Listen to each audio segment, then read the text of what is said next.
mag-secret file ay ilike mo muna ang video na to at mag-subscribe na sa aming YouTube channel. Don't forget to click the notification bell para hindi ka nahuhuli sa latest episode ng DJ Rocky's Secret Files.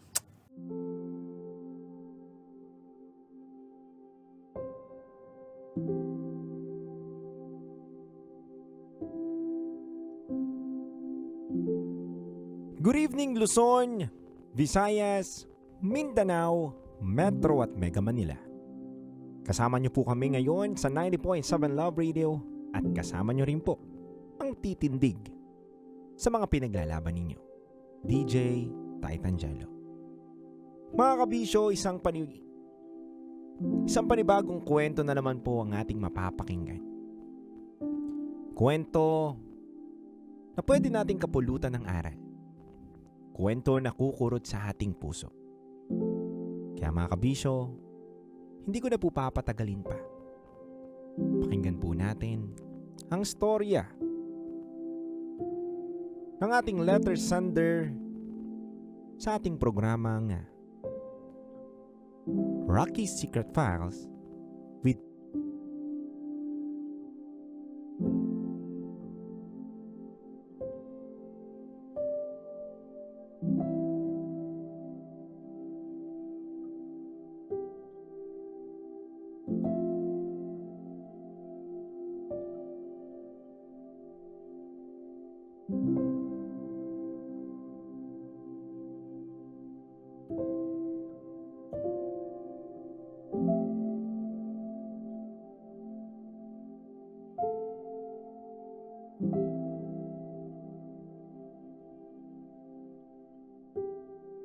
Dear Titan Jello at DJ Rocky. Tago nyo na lang po ako sa pangalang Axel. Isa akong bakla. At sa loob ng halos 4 na taon, unti-unti akong nahulog sa taong itinuring kong pinakamatalik kong kaibigan. DJ Rocky Tera at DJ Titan Jello.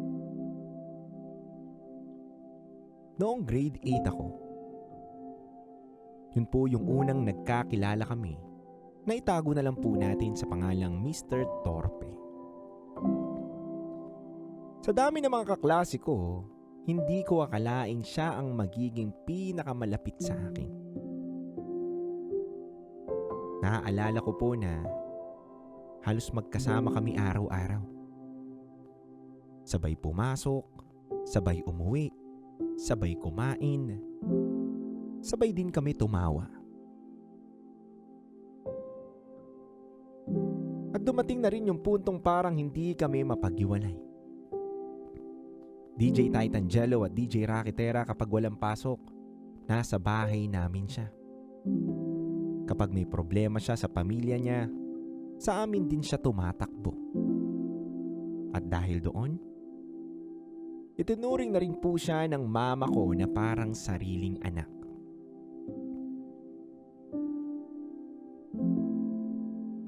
DJ Titan Jello at DJ Rocky Tera.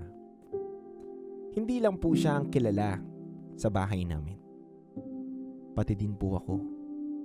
Tinuring po kong parang sariling anak at kilalang kilala po ko ng mama niya. Pinapakain, kinakamusta, at tinatanggap na parang parte na ako ng buhay nila. Pagdating po ng senior high, akala ko po magkakahiwalay na kami ng school. Pero nang malaman ng mama niya na iba na po ang papasukan kong eskwelahan, ipinilit niyang ilipat ang anak niya sa school ko. At hindi lang yon, DJ Titan Jello at DJ Rocky Tera. Magkaklase pa po kami. Magka-strand pa po kami. At mas lalo kaming naging magkasama nung mga panahon na nasa isang eskwelahan na kami. Akala ko po wala nang makakasira sa samahang iyon, pero dumating ang araw na hindi ko makakalimutan. September 4, 2025. Nag-text po siya sa akin. Sabi niya, DJ Titangelo at DJ Rakitera, hindi na raw po siya sasabay papasok. Pero pagdating ko sa school, bigla ko po siyang nakita. Nagkasalubong kami sa babaan ng jeep at nagulat ako. Agad kong sinabi sa kanya, akala ko ba hindi ka papasok?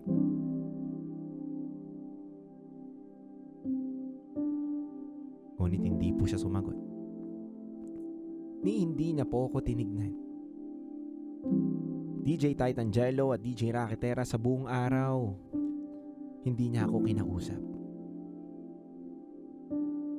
At sa unang pagkakataon sa loob ng 4 na taon, pakiramdam ko, wala na po ako sa buhay niya.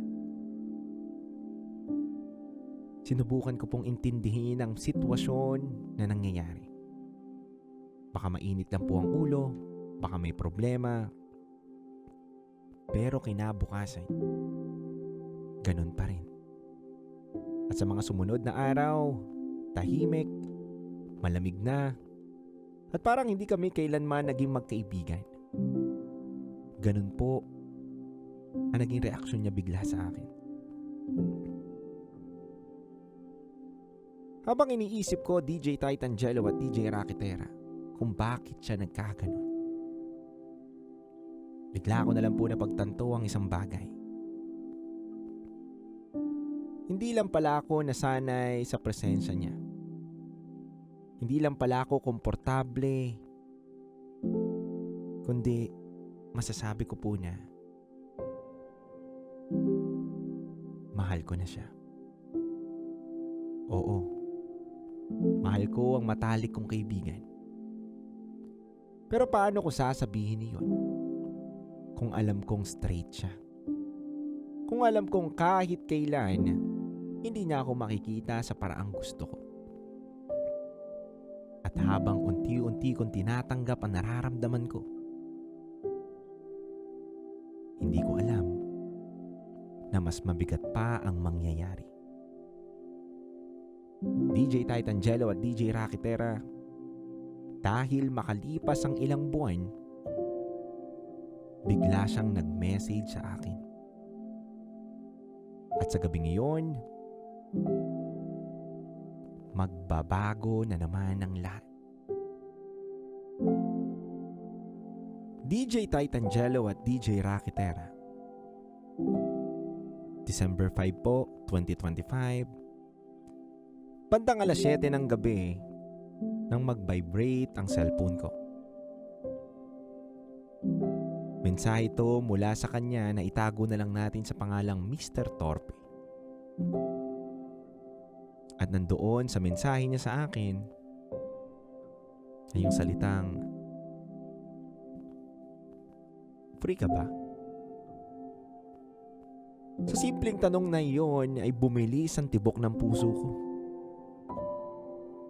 Ilang buwan ko yun inintay. Ilang gabing tinanong ko ang sarili ko kung may mali ba akong nagawa. Kung bakit bigla niya akong iniwan sa ere at ngayon, siya mismo ang unang lumapit. DJ Titangelo at DJ Rakitera, hindi na po ako nagpatumpik-tumpik pa. Sumagot agad ako. At sinabi ko sa kanya na, oo, free ako. At doon na po nagsimula ang pag-uusap namin ng matagal. Nung nakapag-usap po kami, DJ Titangelo at DJ Rakitera, ang laki po ng pasasalamat ko sa may kapal. Na yung matagal ko na pong ipinagdadasal ay nangyari na po. Nung nakapag-usap po kami, humingi po siya agad ng tawad. Inamin niyang prank lang daw ang lahat. Akala niya raw natatawanan ko lang daw yung ginagawa niya. Pero nang maramdaman niya daw na nasasaktan ako, natakot daw siyang lapitan ako. Kaya imbes na ayusin, mas pinili niyang lumayo. DJ Titangelo at DJ Rakitera, sa gabing iyon, nawala po ang lahat ng tampo ko. Nagkwentuhan kami, nagtawanan, nagbalik ang dating kami. Umabot pa po kami ng madaling araw at hindi ko mapaliwanag yung nararamdaman ko yung mga araw na yun. At simula nung nakausap ko po siya, simula nung araw na yun, parang walang nangyari. Mas lalo po kami naging malapit sa isa't isa. Pag-uwi galing school, dadaanan lang siya. At lagi na po kami magkasabay umuwi. Naalala ko pa nga po, DJ Titangelo at DJ Rakitera. One time, pag-uwi namin ng school, dumaan pa siya ng bahay para magpalit ng damit tapos diretso na kami sa bahay namin. May mga gabi po na doon na po siya natutulog sa bahay namin. Magkatabi kami, magkausap hanggang makatulog. Alam mo yung feeling na kapag hindi kami magkasama o hindi kami makapag-video call ng isang beses, parang kulang ang araw ko. Nakakatuwa pa nga po DJ Titangelo at DJ Rakitera kapag may ginagawa po siya, sinisendan niya ako ng mga pictures.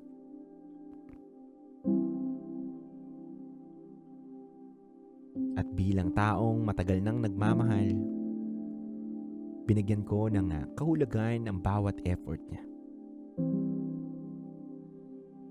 Akala ko DJ Titangelo at DJ Rakitera, baka may nararamdaman din siya. Pero minsan, ang akala natin ay hindi sapat para maging totoo.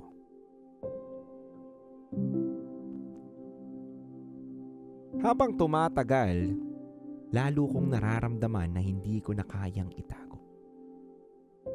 Hindi ko na po kayang itago yung mga nararamdaman ko sa taong madalas ko makasama. Kaya humingi po ako ng payo sa mga kaibigan ko. Nagdasal ako. Humingi ako ng sign kay Lord. At noong April 19, 2026, naglakas loob akong sabihin ang lahat. Isang mahabang mensahe, isang pag-amin, isang pag-asa, at isang puso na handang masaktan. Hindi nagtagal, nag-reply siya. Nagpasalamat po siya sa katapatan ko. Na-appreciate niya daw ang lahat ng sinabi ko. Pero malinaw po ang sagot niya. Hanggang kaibigan lang talaga.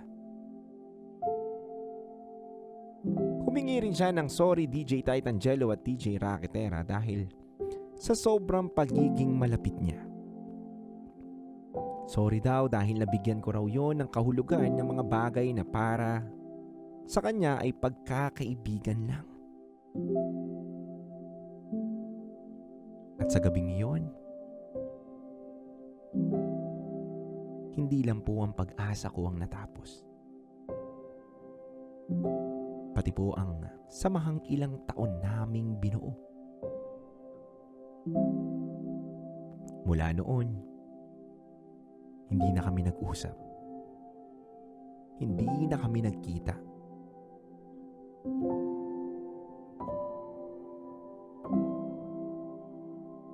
At ngayong papasok na kami sa grade 12, magkaklase pa rin po kami.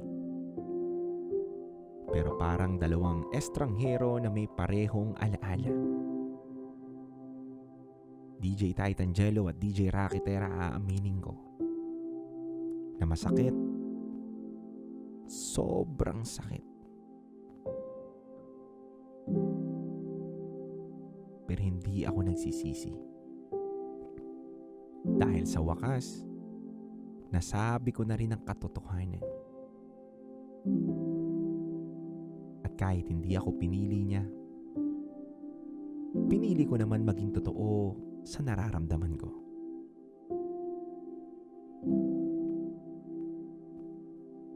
DJ Rocky Terra at DJ Titan Jello, aminado ko.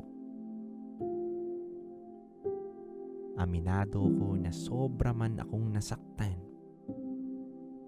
Pero at least, kahit papaano, sa pag-amin ko, gumaan ang aking nararamdaman.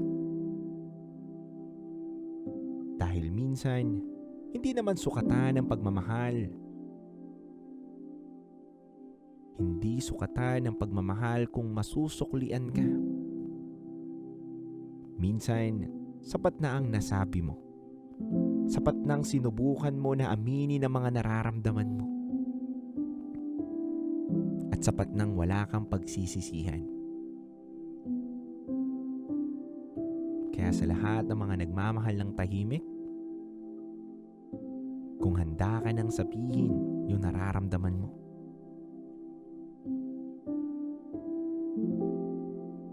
ilaban mo na yan. Sabihin mo na yan. Huwag ka matakot. Dahil walang masama na sabihin ang katotohanan. Dahil mas masakit ang umasa sa baka kaysa tanggapin ang katotohanan na hanggang kaibigan lang pala. Muli, ako po si Axel at ito ang aking secret file. At nais ko lang po muling sabihin sa lahat ng mga nakatutok ngayon na itong taong tong nagsusulat ay may pusong natutong umibig kahit walang kasiguraduhan.